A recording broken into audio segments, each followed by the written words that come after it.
"There's no place for you here," my son-in-law said to me at Thanksgiving.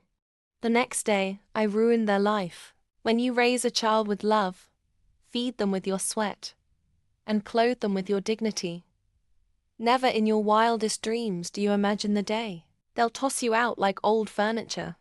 But that day came for me. And oh, how I made sure it was a day they'd never forget. It was a cold autumn evening in Seattle when I arrived at my daughter Lily's house. I baked her favorite apple pie and brought a handmade sweater for my son-in-law, Greg. But when I stepped through the door, Greg's expression curdled like spoiled milk. "There's no room or food for you here. Leave now," he snapped. I thought he was joking, until Lily, my own flesh and blood, picked up a paper plate of leftovers from the floor and said, "That's all you're getting, Mom." My hands trembled. My throat burned. I left quietly, clutching my half-sliced dignity and my pie. But I didn't cry. Not yet. Because by dawn, I had a plan. See? Lily and Greg didn't know that the beautiful Victorian house they lived in was still under my name. When I retired, I let them take over the payments. What I didn't tell them was that I never transferred the deed. They were living rent-free in my home. So that morning, I called my lawyer, Mr. Phillips. "I'd like to sell my property," I said.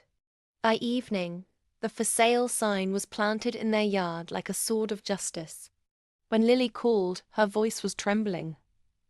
"Mom, what is this? You can't sell our house." "Oh, darling," I said sweetly. "You mean my house?"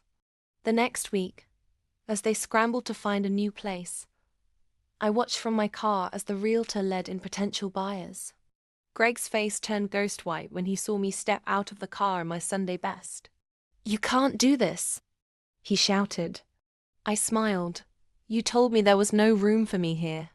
I'm just making space for someone who'll appreciate it." The house sold fast cash offer above market price. The best part? The buyer turned out to be a local shelter for elderly women. The same kind of women abandoned by their own children.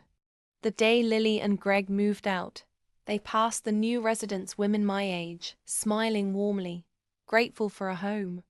Lily's eyes filled with tears. Greg didn't even look at me. I turned to the women and said, "Welcome home, ladies. There's plenty of room and food here."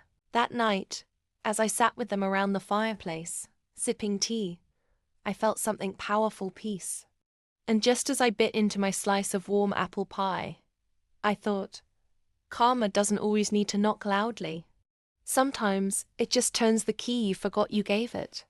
So to anyone watching this, never let anyone treat you like leftovers.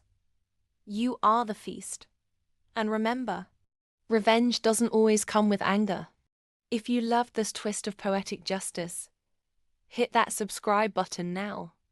Because on this channel, revenge is always served with class, style, and a touch of sweet satisfaction.